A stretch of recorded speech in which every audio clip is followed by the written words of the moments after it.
Waka. Hello, I'm B. Nicole, and this is Buried on the Tundra. I wish to acknowledge that I record this podcast on the ancestral land of the Yupik-Chupik people. I acknowledge this is not only in thanks to the indigenous communities who have held relationships with the land for generations, but also in recognition of the historical and ongoing legacy of colonialism. Additionally, I acknowledge this as a point of reflection for all of us as we work towards dismantling colonial practices. Hello and welcome back to Buried on the Tundra Season 4. I have a few updates before we jump into Ircenrrat. First, justice for Fred Lee. Again, I'm going to say it in the beginning of any episode until they have enough money to get a private investigator and start to get answers. Right now, they have about $3,865 on their GoFundMe. I will share those links on the website and on our Facebook page for you. Please consider donating. Even the smallest amount could help them. The second thing that did occur while we were on break was a new person has come into the Missing and Murdered Indigenous Persons Investigator. Lonnie Piscoa was named the new investigator, and he has started to look into the Arnoldine Simone Hill case. If you don't remember, Arnoldine was a 26-year-old woman from Hooper Bay whose body was found along the Parks Highway in January of 2021. It is still unsolved. Hopefully, with Lonnie in this position, we will get some answers soon. Do you like Buried on the Tundra and want to make your own podcast? Let me tell you about Anchor. It's 100% free. Has lots of tools to record and edit your podcast from anywhere, on your phone, iPad, tablet, or even your computer. Now you can even add songs from Spotify into your episodes. Anchor will distribute your podcast to all the big platforms, so you are instantly on Apple Podcasts, Spotify, and many more. You can even make money with no minimum listenership. A one-stop shop to make a podcast. Download the free Anchor app or go to anchor.fm to get started.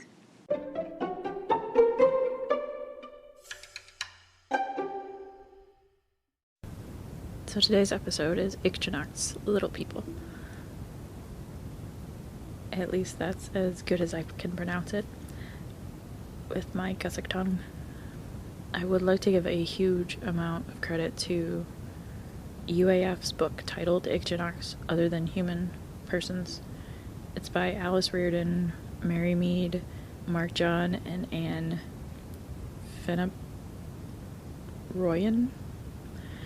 UAF is currently selling this book online. If you're interested in more stories about Ircenrrat, this book is awesome. I'll share the link on the blog for this episode, and if I can link it into the description, I will as well.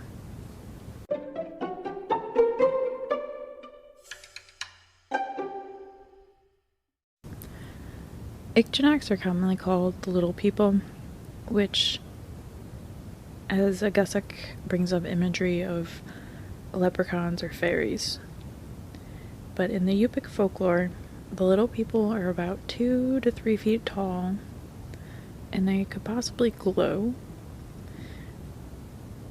They also have the ability to shapeshift into all of the other animals on the tundra or in the ocean. Interacting with an Ircenrrat can cause people's perception of time to be very distorted. Going with an Ircenrrat and staying the night can be more than just that one night. It could be almost a year. Similar to fairies, Ircenrrat prefer hills or mountainous areas to stay. Few stories include the Ircenrrat bringing humans into their underground gaziak. This is a men's house. When in the gaziak, there's 3 doors out of it. The upper door that leads to the sky, the lower door that keeps you underground, and the middle door that leads you back to Earth.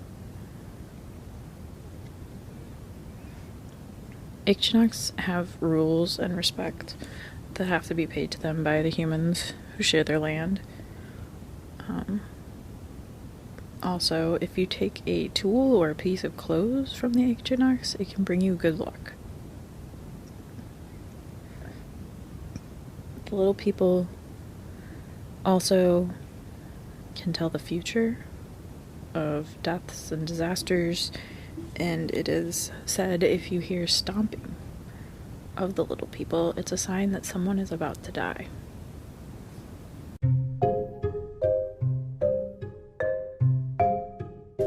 On May 31st, 2008, it was reported that a man from Marshall had found a boy alone in the marsh. The boy was disoriented, dazed, and confused. The man had recognized the boy and took him to his home. The next day, the boy said he was brought into a local mountain where he was questioned and saw other little beings. He also said that he had met a girl there that had been abducted 40 years before.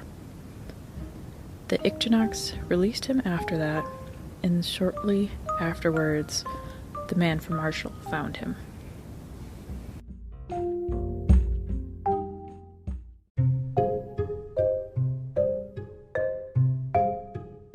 In Tuxuk Bay, there are stories of the Kazyuks, of the Ichneuks in the mountains, and that the Ichneuks used to take on the shape of a dark killer whale to come into the bay and then go back to their Kazyuk. And also during winter, there would be footprints and sled tracks going back up into the mountains when no one else had been out.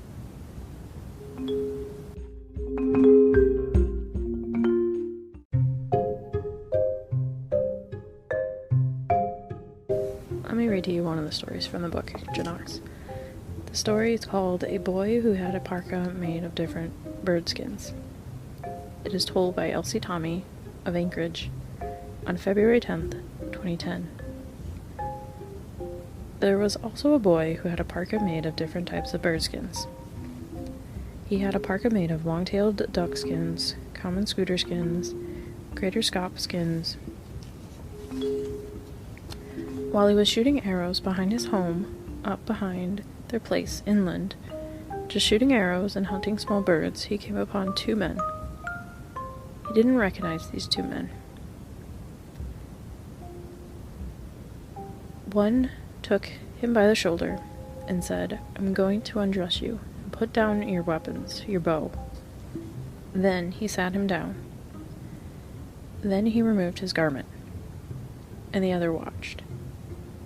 When he removed his parka, he turned it inside out and spread it out and looked at it, turning it over periodically. Then the other told his partner, "What are you going to do to him?"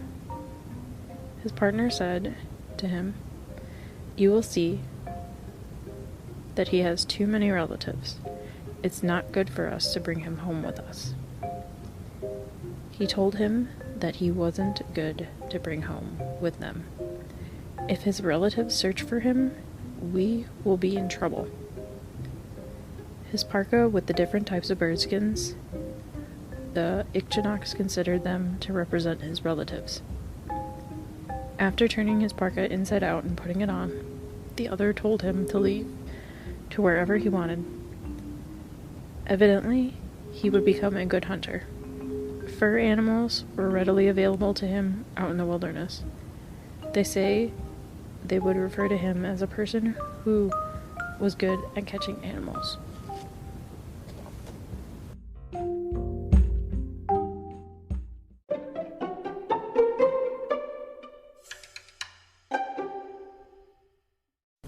Again, Ichneuks, other than human persons. The book is amazing.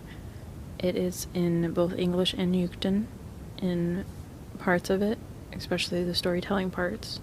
So please, if you do not have a copy, go get a copy of this book. You can find case pictures, source materials, and a case map showing you the locations of each of the villages I've talked about, go to buriedonthetundra.com.